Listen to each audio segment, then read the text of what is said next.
Well, hello. This is going to be a bit of a long rant, especially because it's the second time I have to make this video because my fucking software decided to fuck me in the ass. So I'm doing it all over again. We're going to be talking about RPGs, tabletop RPGs, and we are going to be covering 3 examples. One of them is called Capes. The other one is the Planarch Codex for Dungeon World.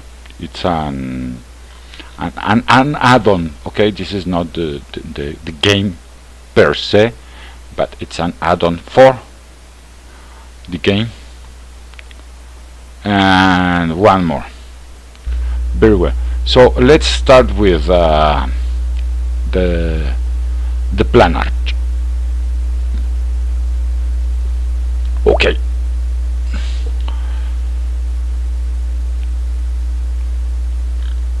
So just imagine you are in, okay, like that, so you can read it way better. This was made by Jonathan Walton, licensed under Creative Commons Attribution, and I'm covering it in as a review and a critique, so it's fair use. It's covered by fair use, this video. Now I'm not sure, there's no date that I have been able to find when this was published first time, so I'm not going to give you a date per se. Okay, now let's see if we can glean something, learn something about this. Okay, Exile places one at an oblique angle to one's new world and makes every emigrant willy-nilly into an anthropologist and relativist. For to have a deep experience of 2 cultures is to know that no culture is absolute. No shit, Sherlock. It is to discover that even the most interstitial and seemingly natural aspects of our identities and social reality are constructed. No, that's not true. Rather than given, and that they could be arranged, shaped, articulated in quite another way. Eva Hoffman, The New Nomads, 1998. Okay, why is the author of this add-on for a tabletop RPG citing what seems to be some kind of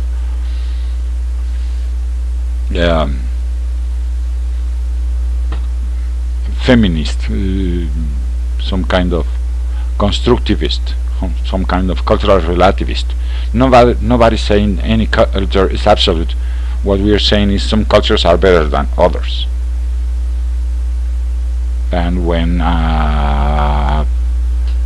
culture confronts another culture, the culture, you should change that which is worst in your culture by absorbing what is best of the other culture, and they don't allow that. Okay, intersectional feminism is what this is, and it's bullshit. I would like to know why would he feel the need to put that in something that purports to be playing. So let's see.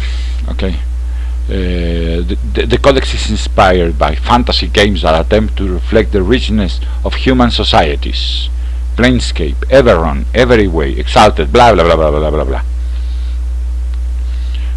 Now The authors of the classic fantasy tales of the early to mid-20th century, such as Burroughs, Howard, Lovecraft, and Tolkien, were fascinated by culture, ethnicity, and social life. I would like to know how the fuck does he know anything about that, because I am willing to bet that he didn't knew anybody of the people he's name dropping there. He's just citing them in order to say what comes next. While this interest can seem simplistic or racist, okay, so being fascinated by culture is simplistic or racist. Being fascinated by ethnicity, I don't really think you could be part of the culture when Burroughs or Lovecraft grew, and not to have ethnicity be part of your culture, because that is how things were back then.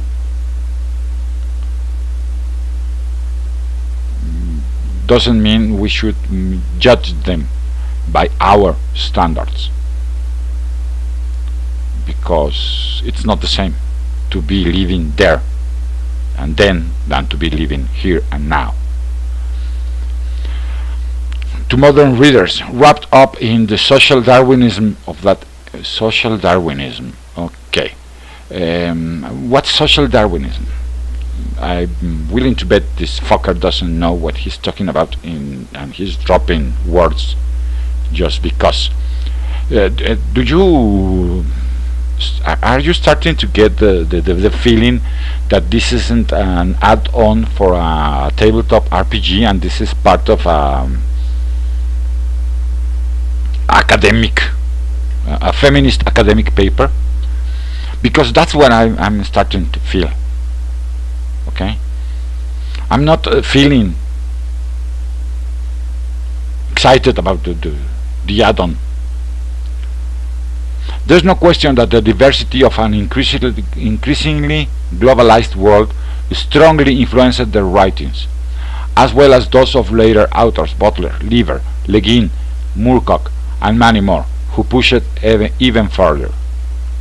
The Planarch Codex specifically tries to address themes of globalization, colonialism, urbanization, cultural transformation, migration, and other aspects of real human societies. Why?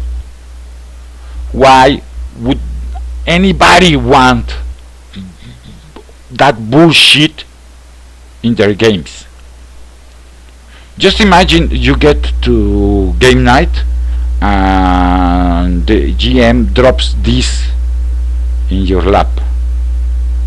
Just imagine. What would you do? What would you do? Because I wouldn't stay. I would just get up and get out, and never to return. Never. Because I don't want this bullshit in my games.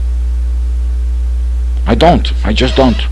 I imagine that's why you have to go searching for this kind of bullshit to find it, because it's not what people want, no matter how much SJWs want to think otherwise.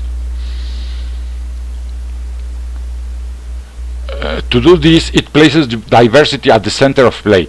Fuck diversity, okay? Fuck diversity. Instead of treating foreign people and their homelands as exotic wonders, what else would they be? We have always been fascinated by that which we don't know. This is a good thing.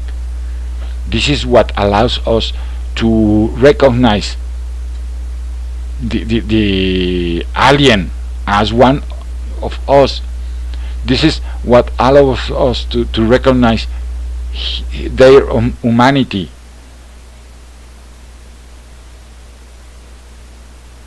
Our admiration, our love for their culture. But you people, you are separatists.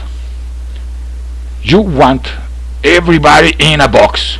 Mexicans here, gringos there, the Japanese over there. No, Asians, because you fuckers think all Asians are the same. Latinos, because you fuckers think all Latinos are the same.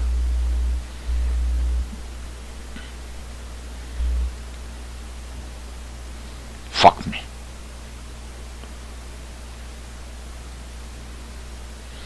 As exotic wonders for the player characters to encounter or visit.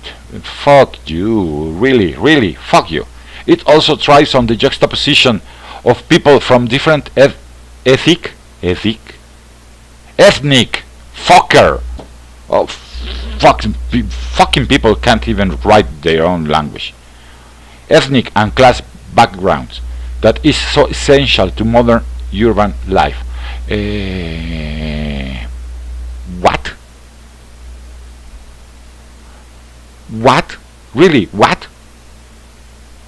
It's essential to modern urban life to judge other people based on their ethnic or class? Fuck you, you fucking classist, racist piece of shit. If you have played mythic or urban fantasy games before, the guidelines here should remind you of what you already know, except about 3,000 times more racist and sexist and classist. Fuck you. Consciously or instinctively, and perhaps offer a fresh perspective. What? What? A fresh perspective on what? People don't play RPGs to be lectured, to be indoctrinated in your fucking ideology, you fucking ideologue. Agendas, at least they don't deny it. The agendas described in Dungeon World are all applicable to the Planarch Codex. In addition, the GM has a new agenda shared with the players. Reflect the variety of real life. The countless planes of existence are filled with an infinite catalogue of people, places and things, as well as experiences, sensations, emotions, happenings, controversies, vistas and rituals. Oh, fuck me. Try to be a student of the world. A student of what world? Fucker. The GM creates the world. Oh. These fuckers have no imagination, really. No fucking imagination.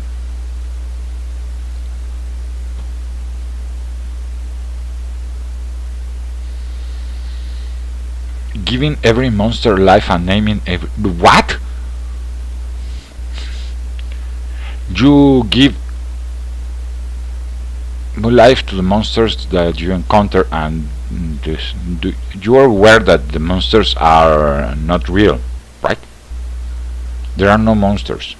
Well, humans are monsters, some of them, but there are no ooze, no flans, no black puddings.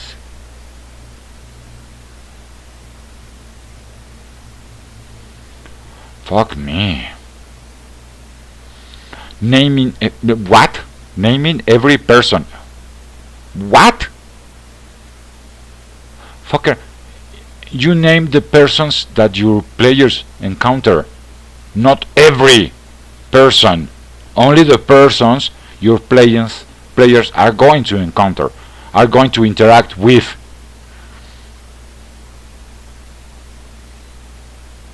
What the fuck? Have you ever played a game? Really? Fuck me. Give everyone personhood. Ratfolk, giant spiders, demons, etc. are all just people. Fuck you! Fuck you! So an ooze is people now. A gelatinous cube is people now. Fuck you! This does not mean that what trying to get their needs and desires met just like everyone else. Nobody is a faceless monster that can be murdered without consequence. Fuck you. Yes, there are monsters, and they should be killed, not murdered. And you shouldn't suffer any consequence. You know why? Because they are monsters, and because this is a fucking game, you stupid, crazy son of a bitch. Fuck me. This does not mean that everyone is friendly. Life is hard, and those who are desperate or malicious may stab you as soon as look at you. But they have their reasons, noble, ignoble, or both, and I don't give a damn. This is a fucking game. Okay? A fucking game. The monsters are there to be killed. Mostly.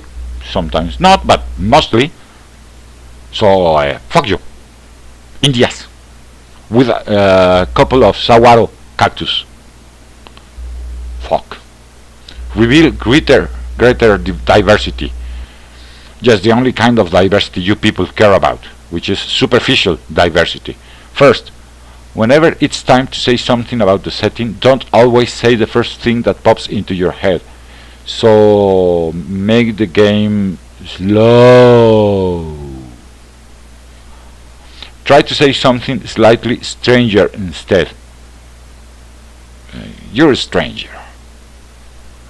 Ideally, something that invokes the diversity of the planes. Fuck you. Your political contact isn't... Fuck. Oh, come on. Your political contact isn't just a royal emissary, but a member of an asexual third gender enthusiast. Fuck you! Really? Fuck you. Okay? Fuck you. Are you convinced this is SJW fuckery? Yes? Okay. It's a Planarch Codex. Just making sure you know not to get it, and if somebody tries to make you play, tell them to go fuck themselves. Okay, next. Capes! Super Role Playing by Tony Lower Bass. Basque. However the fuck his name is pronounced. Who cares? Copyright 2005. So, copyright 2005. This means 160 pages. Let's say 2 years in the making. So, from 2003. Okay, very well. Then he claims that that you can't reproduce it except with the exceptions present in the copyright law, without permission from the publisher. Reviewers for the public press, fuck you. I don't need to be part of the public press to make a review or a criticism of your stuff, so fuck you in the ass. I don't need your written permission. So then he next says this: permission is hereby granted for any reproduction that occurs in the context of playing the game described herein and involves no sale, rental, or other means of profiting from this work, and includes full attribution. I don't need your permission to do what I am going to do, okay? Because I'm not going to reproduce anything. I'm just going to show people your bullshit. Okay, first off. Then now Tony Lower Bash, there's your full attribution. Okay, so fuck you, all of this, fuck you. If you want to get in contact with him, mooseoffire.com/games. Okay, now let's go.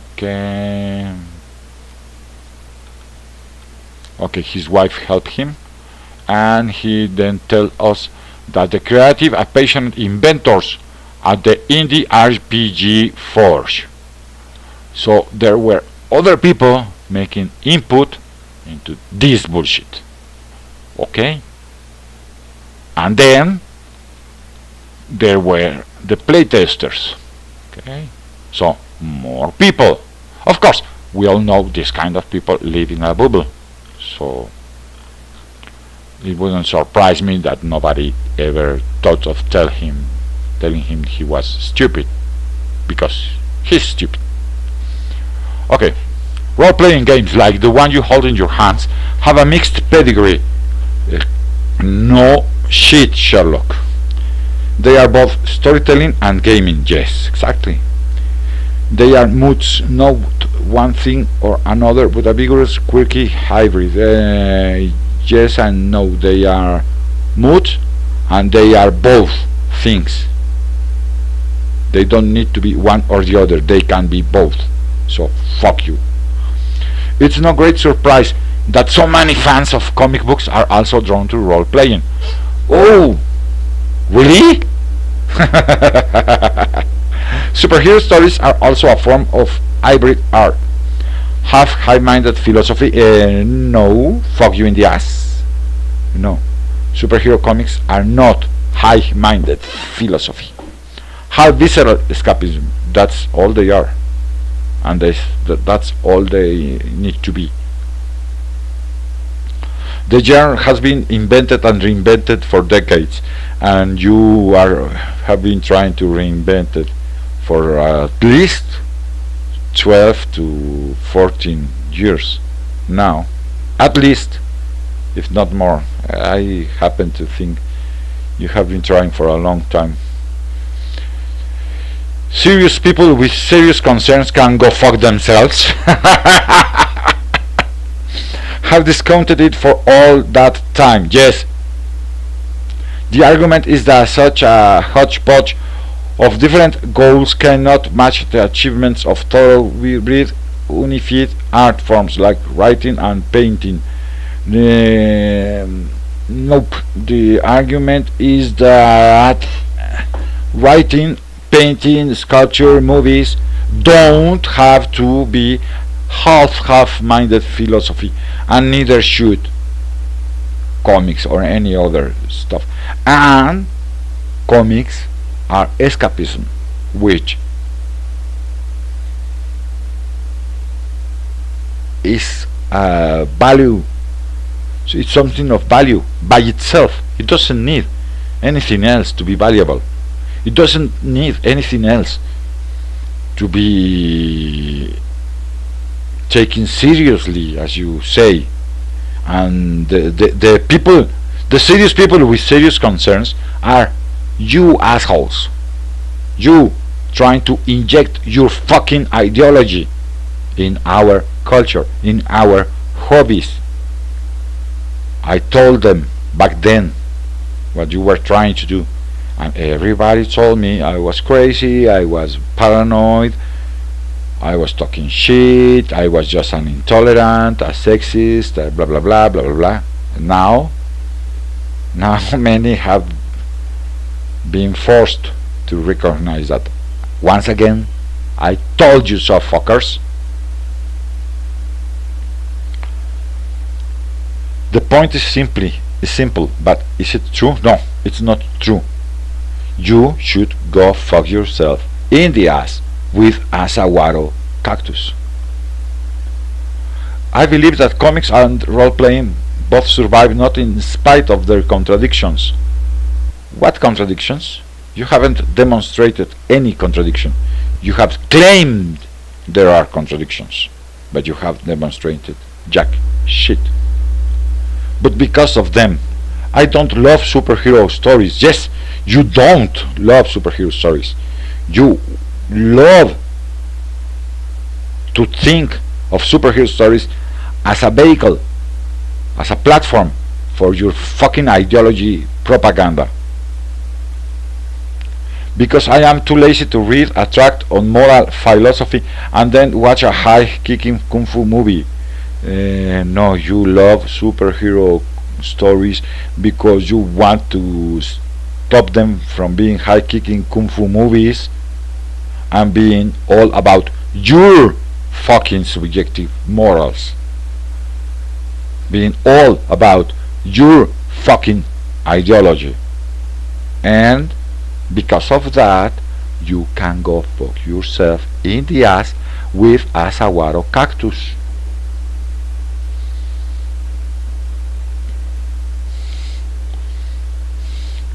These stories touch the heart in ways that neither philosophy nor escapism can do alone. The superhero genre is at its best when it embraces both halves of its cross-breed legacy. What halves, fucker? Again, you haven't demonstrated anything. Go fuck yourself. Rather than pretending to be something else, it's you who want to make it something else. Role-playing games need to take the advice of this.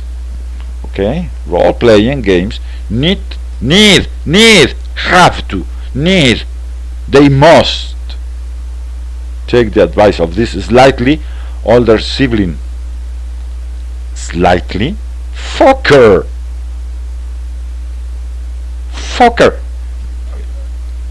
Over 70 years of comic books.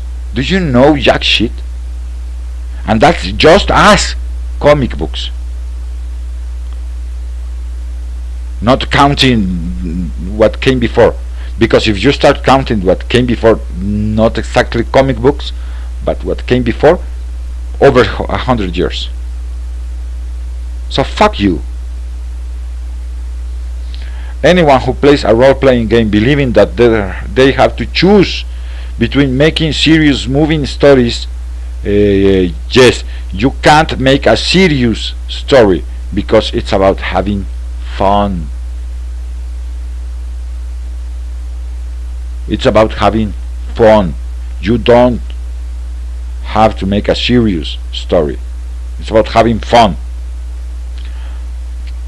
Challenging game with clear-cut rules. If not, how else are we going to play it? If there are no clear-cut rules, how do you play? How do you play baseball if there's a fucker that thinks he can throw a football instead of a baseball? How? How do you play baseball if there's a fucker that thinks that part of the game is tackling the pitcher? Do you fuckers even stop to think before talking or writing anything? Fuck me. It's not this or that. Well, it depends. Moving stories and having fun? No, I don't need to choose. It can be both. It doesn't have to be both, but it can be both. But if to be moving needs to cut in the fun, then fuck the moving. I don't love role-playing games. Exactly, you don't. You love the idea of role-playing games as propaganda for your fucking ideology. That's all you people want. You have never been geeks. You injected yourselves in geekdom.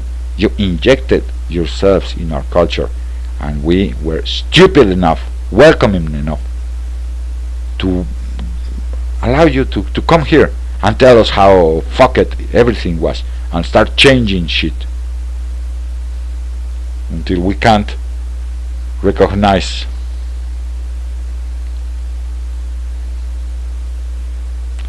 In playing this game with experienced role players, I have heard the same comment over and over. I feel bad about how much I get into the rules of the game. I don't understand how the stories turn out so good when we're letting the rules have so much impact.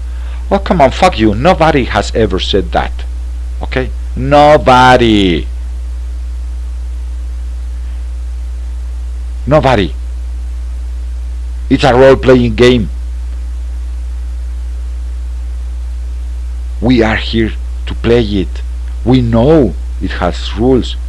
That's how in part we choose one game over another, because I like better the rules of certain games over the rules of other games, because the rules of certain games, in my view, help me to have fun, and in my view the rules of other games get in the way of my fun. Fuck me. Even when I explain that they should enjoy the game as a game, fuck you. You have never said that. You have been talking up to here, you have been talking about how you shouldn't enjoy the game as a game. The guilt persists. Fuck you, that's not true. Only SJWs feel guilty when they are having fun. When they have fun, because since they can't distinguish reality from fiction, if you worry that you're having more fun than you should, no, I never have. Never. Nobody has ever. Not any. How do I? Only the Christian fanatics back in the satanic panic were worried that people were having too much fun. Isn't it funny that now you fuckers are doing exactly the same things about the same things with the same arguments? Don't you find it funny? You're the new Puritans. That's who you are. The new Puritans. So fuck you in the ass with a saguaro cactus once more. If you worry that you're having more fun than you should, or the wrong type of fun, wrong type of what? Unless you are torturing animals, okay, or killing animals or killing people, and think that that's fun, there's no such thing as wrong fun. Okay? You fuckers are the only people that think that, and I'm really worried and concerned that you are really psychos or sociopaths. That's probably a good thing. Fun is the point. No, your fucking ideology is the point. You injecting your fucking ideology in my hobbies is the point.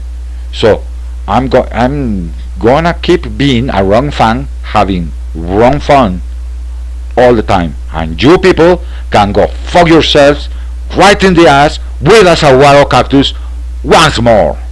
Okay, are you pissed yet? Yes? Okay, let me help you stop being pissed. Hashtag feminism.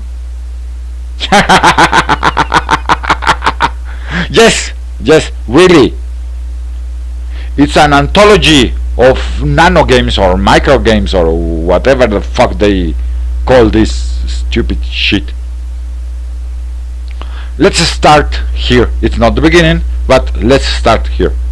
That's how it's called, okay? It's called hashtag feminism. Really. Not making this up. Okay, so the world could use more unapologetically feminist game design. No, the world could use more unapologetically good, non-partisan game design, and you should go fuck yourself. And you're just the person to do it. We're going to tell you how we made this anthology so that you can borrow, remix and hack our methods to make your own anthology. In making hashtag feminism, we have the following goals: sneak more feminism into our ordinary gaming spaces.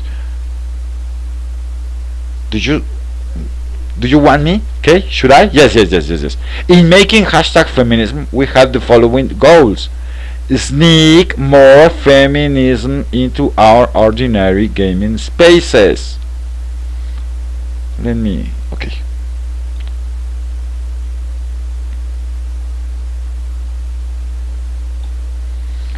In making hashtag feminism, we had the following goals: sneak more feminism into our ordinary gaming spaces.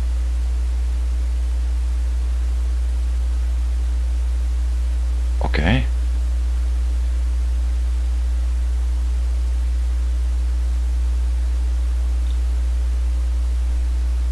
They can't. I mean, they have been for years. Oh no, no, no. There's no agenda here. No, no, no. We don't.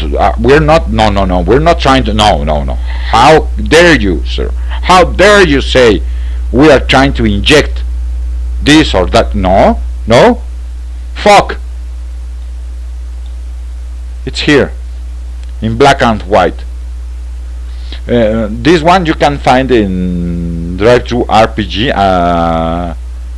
It's a reduced version. I'm not sure if it comes with this particular bit, but you can find it for free, so you can see for yourself that this is a real stupidity. Okay.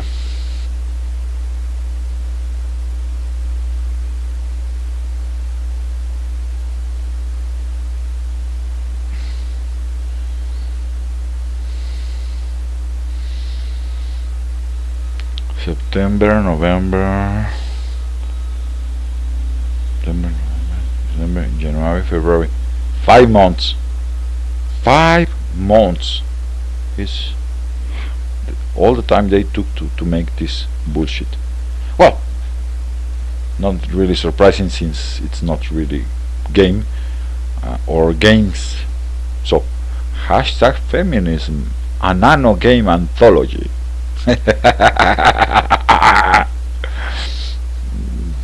Does any of this tell you games, RPGs, fun?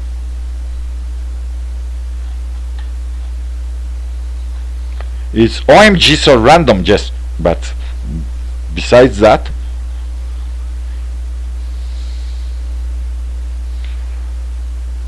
so the publisher, the editors, the assistant editor, copy editors, more copy editors, and they did crowdfunding. Oh fuck me. And a bunch of fuckers in the feminism, hashtag feminism collective. The collection and arrangement, copyright of each game is owned by its respective creator. First edition published by Fia Livia, non-profit, and LARP related books. 2016. So this isn't ancient history. They are still here. Okay, trying to fuck us in the ass. Letter from the editors. We are feminists by necessity. Yes, especially since you are in fucking Sweden. You need to be feminist because in Sweden, oh come on, Swedish men are just the worst. Well, now that your feminist government managed to make you the rape capital of Europe, maybe.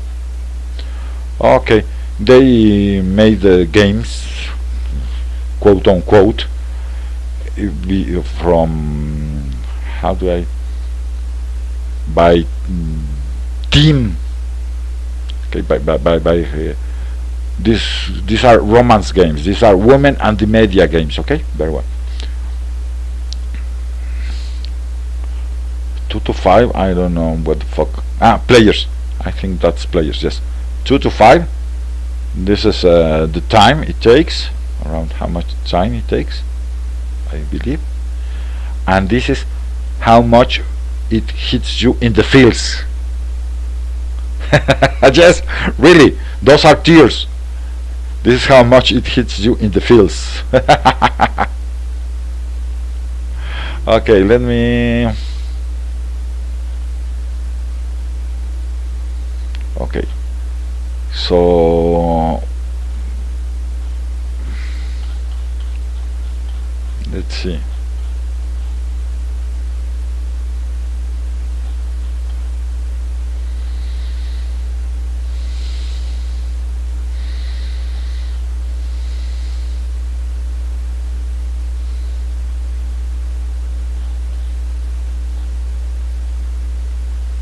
Okay, 34 feminist nano games.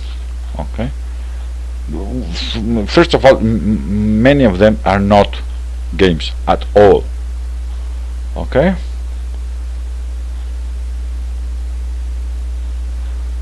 and now, okay, page 40, My Sister Malala by Elsa Helling, a game about freedom of thought and ideas for girls in Pakistan. This is the only truly feminist fucking game in all this fucking shit. Okay? The rest is first world problems. The game. That's all. Really, really. So mom, I made this sex tape. Said nobody in their right mind ever. Okay? A friend in need, about victim blaming, about the encounter in the street harassment, or somebody called her, somebody told her something. Fuck me. This woman should tell these women to go fuck themselves, right? Yes, I thought so. How dare they? Black woman and fuckers. Really, the only game or so-called game in all the book from 34, there's only one that's addressing real problems of real women. The rest is first world problems, the book. Really. And they are, like I have been saying, they are trying to co-opt our hobbies, and they have been doing so for over 10 years, and they can go fuck themselves. Lucky for us, and bad luck for them. Role playing is not something that we depend of a company, because there are lots and lots and lots of RPGs, free RPGs, open RPGs out there that we can pick up, modify, play, and we need jack shit of Wizards of the Coast of or any other company. We don't even nowadays don't even need to buy their miniatures. We can buy a 3D printer and make our own. Well, anyway, this has been long enough. Tell me what you think in the comment section. If you like the content, subscribe, and see you soon. Bye bye.